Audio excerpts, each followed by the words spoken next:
It's becoming really cliche for me to say that the stuff on NXT that I really love, and the stuff on NXT that I just don't care about is usually the drizzling shits. But going into this week's episode, we do know one thing for sure. Definitively, without a shadow of a doubt, we will have a #1 contender for the NXT Championship.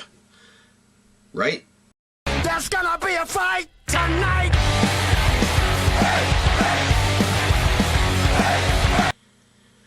What's going on, everybody? It's your buddy, it's your pal Spaz, Phoenix, the YWC Reality Check, and welcome to your NXT January 27th review. One of the things I really love about NXT, we don't usually start with an opening segment unless there's a pay-per-view or a takeover coming up very, very soon. Now, I will say, looked on No DQ, as they do the tapings like 4 or 5 weeks out.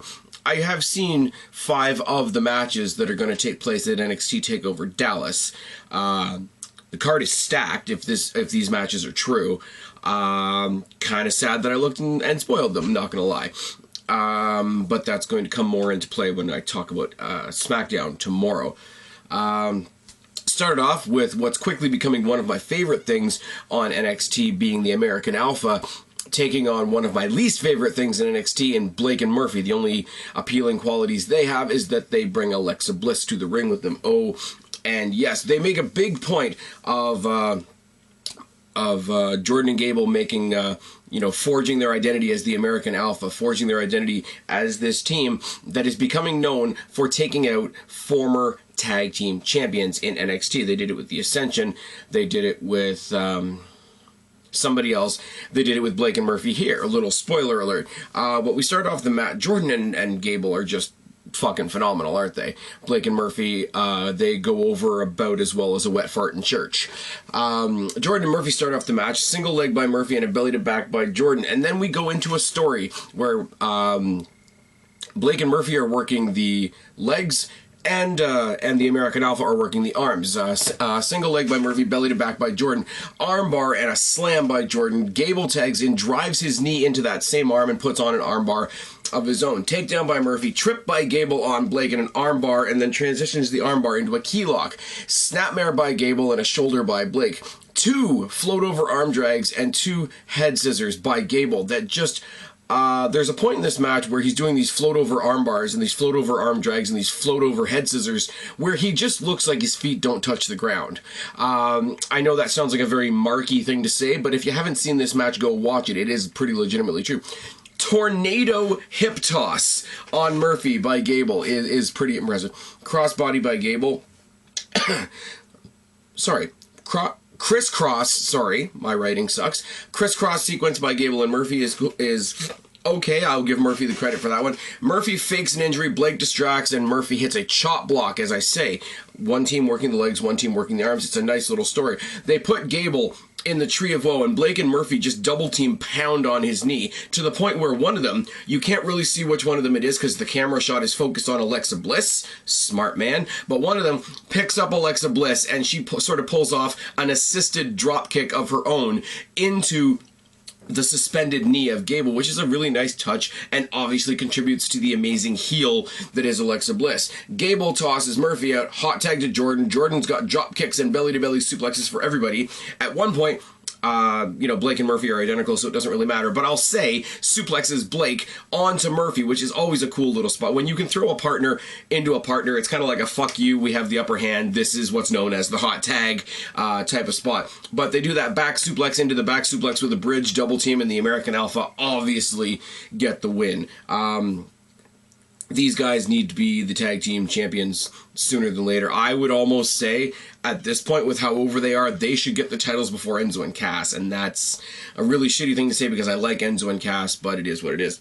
As should have been expected, they did a big social media blitz, clips from Instagram, clips from Twitter about Sami Zayn's entrance in the Royal Rumble. Then we have a video package on Asuka, who's not there for reasons. The next match depresses the hell out of me because it's Nia Jax with Eva Marie versus Liv Morgan, and the bottom line of it is Liv Morgan is hot as fuck and probably talented as fuck too, but nepotism exists in the WWE. She gets squashed by Nia Jax, and we move on. Enzo and Cass and Carmella are in the back. They're talking shit to Dash, Dawson, and Emma. Carmella and Emma are fighting next week. Emma's been mocking her for the past little while about how she doesn't deserve to be the #1 contender.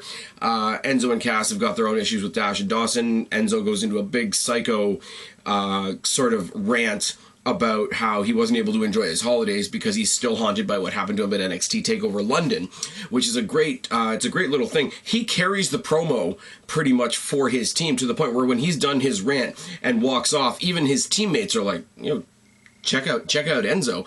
That is a really cool thing. You can have a team that's jacked up, but if you have one member of the team that's jacked up to the point where his own partner is concerned, that it adds a different dynamic and it adds a different instability to that match when it happens again later on down the line. One of the biggest surprises of the night for me, and I kind of marked, I'm not going to lie, was Bull Dempsey versus the returning Alex Riley. Now, it's weird the way they set this up, and I shouldn't nitpick this because I like it. Bull Dempsey comes out there, and Bull Dempsey is that guy in NXT. He's Santino Marella done right. He's the lovable guy, jobber. He's probably not going to be the NXT champion, but he goes out there. He's kind of lovable. He's kind of a goofball. The crowd loves him, and he gets a reaction, and whoever beats the crap out of him gets booed out of the building. Alex Riley comes out, and here's the thing. The commentators sound surprised that he's out there. Now, you know, this isn't WCW. We're not booking things on the fly. Bull Dempsey's out there for a reason. Bull Dempsey's obviously out there for a match, because, you know, when Bull Dempsey comes out there, you do get the, you know, the following contest is scheduled for one fall, Roddy Rah. It's not like Bull Dempsey's out there to cut a promo, so you know he's out there for a match, and you don't want to make your commentators look stupid by not knowing what the match is, but they're surprised to see that it's Alex Riley.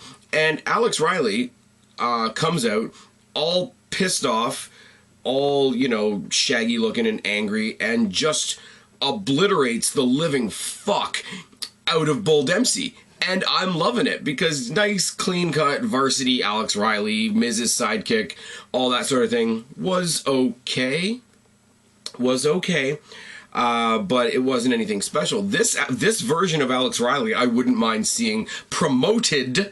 And yes, that is the word we use because this is developmental, promoted to the main roster. Why couldn't... It's the same as when NXT fixed Emma. You know, there was Goofball Emma on NXT. They're like, oh, she's popular in NXT. We can do Goofball Emma on the main roster. No, you need to step up your game. They stepped up her game and they made her a better character and put her back on NXT. But let's just say a boot and an STO to start the match. The STO is into the turnbuckle, which is obviously, it's not a flat fall. It's an awkward-looking bump. You get the whiplash effect, everything all at once. Punches and elbows and a mud hole stomp in the corner by Riley, a neckbreaker by Riley, and then he rides a headlock. Both men trade jabs, which is the only offense that Bullfit gets in the whole match. Wicked-looking spinebuster by Alex Riley is impressive because, you know, Bull Dempsey's not exactly a small guy. And a running knee to the jaw gets the win for Alex Riley. And he cuts a promo in the back about, hey, you know, you guys are all surprised to see me. Well, there's a reason you're surprised to see me. I've been telling the brass, I've been telling the head office for weeks and weeks and weeks that I've been ready to come back. I didn't get a response. I didn't see my name mentioned once on the show. But I got to watch Sami Zayn get little vignettes 4 weeks away, 3 weeks away, 2 weeks away. And he ends off the promo in such a great way. So he's like... I guess I answered my own question. I guess you are all surprised to see me. And then he shoves the camera out of the way, like heels do, which is good. Elias Sampson beats some jobber, and I don't care about the jobber, and I don't care about Elias Sampson. Moving on, we announced that the Hype Bros are facing the Vaudevillains next week. We hyped this up by watching the Hype Bros argue with each other over what the Vaudevillains video packages mean. And obviously, we're using the babyfaces to hype up the heel turn of the Vaudevillains, which is a very interesting way to go. People like the Hype Bros no matter what. I saw them live in December, as you guys know, and watching these guys live, yeah, they're goofballs. Yeah, Zack Ryder's not a main eventer. Yeah, Mojo Rawley is still relatively new, and he's kind of got the goofball as well. But I cannot, and I'm not overselling this, and I'm not kissing ass here, because they're not my favorite team. You can't describe the energy these guys have at a live show.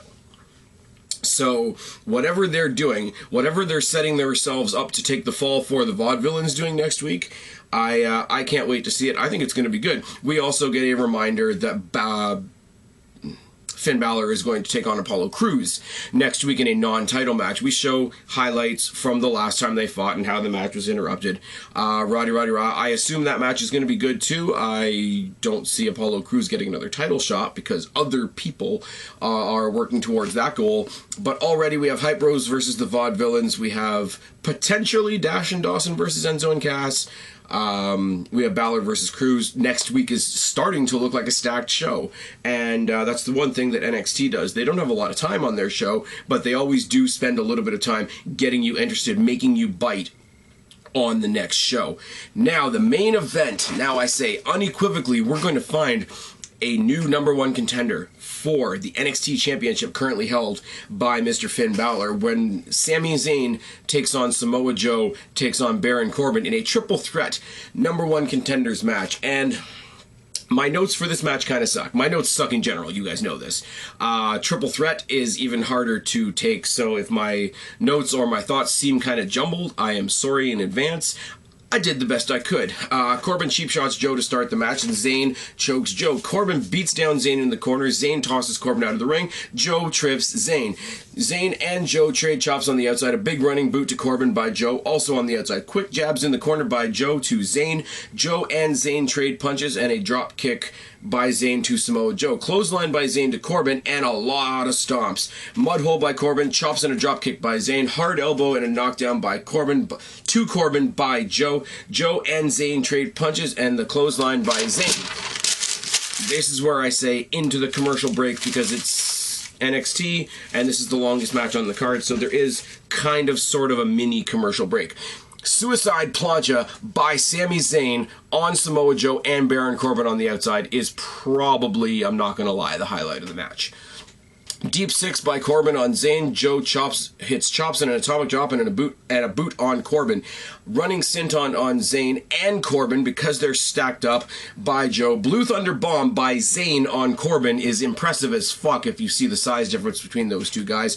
Kakita Clutch on the outside on Zayn by Joe is a nice, cool strategy thing. Choke out one opponent on the outside and go work on the opponent on the inside. The commentators do fantastic. I think his name's Todd Phillips and Corey Graves analyze the hell out of that one spot, out of the logic of that spot a lot, and it's really, really good. They added to that particular part of the match, and I do have to give them full points for that. Corner high knee by Joe on Corbin. End of days by Corbin on Joe. Exploder suplex into the corner by Zayn on Corbin. Again, it's one of those, look at the suplex he's pulling off. Look at the size of Zayn, no offense. And look at the size of Corbin. And that exploder suplex into the corner is just an ugly, ugly move. Haluva kick by Zayn on Corbin. And then Corbin is down. Zayn pops me by locking in the sharpshooter. Zayn's Canadian, loose connection there. He was introduced by Bret Hart on Raw. Why not pay a little bit of homage? Lock in the sharpshooter. Popped me. What popped me more was Joe grabbing the other half of Corbin's carcass and locking in the crippler crossface. Not until both of those submissions are locked in at the same time and Corbin taps out does the confusion kick in. Does the yelling at the referee come in? Because Corbin is not going to be the #1 contender. He tapped out at the end of the day. But who is? Who is the #1 contender? They both yell at the referee. The referee kind of does one of these. The crowd in the NXT arena heckle the hell out of the referee. It is fucking glorious. William Regal comes in. He's yelling at the referee. He's asking the referee for an answer. He basically disappears back up the ramp saying he's going to review some tape. So, in fact, we do not yet have a #1 contender, but we do know and we can take some solid solace in the fact that it's not going to be Baron Corbin. Because let's be honest, Joe Balor 2, great match. Balor Zayn, IWC Dream match. Either way, we are good to go. Guys, I hope you enjoyed. This was a pretty short video because I sort of omitted the stuff that I didn't give a shit about. This has been your NXT review. I mean, NXT is one of those things where the stuff that's good is so good that I can ignore the stuff that I don't give a shit about. Tamina Snuka kind of looks like Roman Reigns in a bra, and we could do without her. We could do without Blake and Murphy as long as we keep Alexa Bliss. But I can joke about those things. I mean, Bull Dempsey is a joke, really, but he served a great purpose in the in allowing and facilitating the return of Alex Riley. So all in all, great show. I've been Spaz, your YWC Reality Check. Subscribe up there, talk down there, start a conversation, keep all of these conversations going. Do not be a stranger. I will talk to each and every last one of you later, but for right now, I'm tagging out. Bye, guys.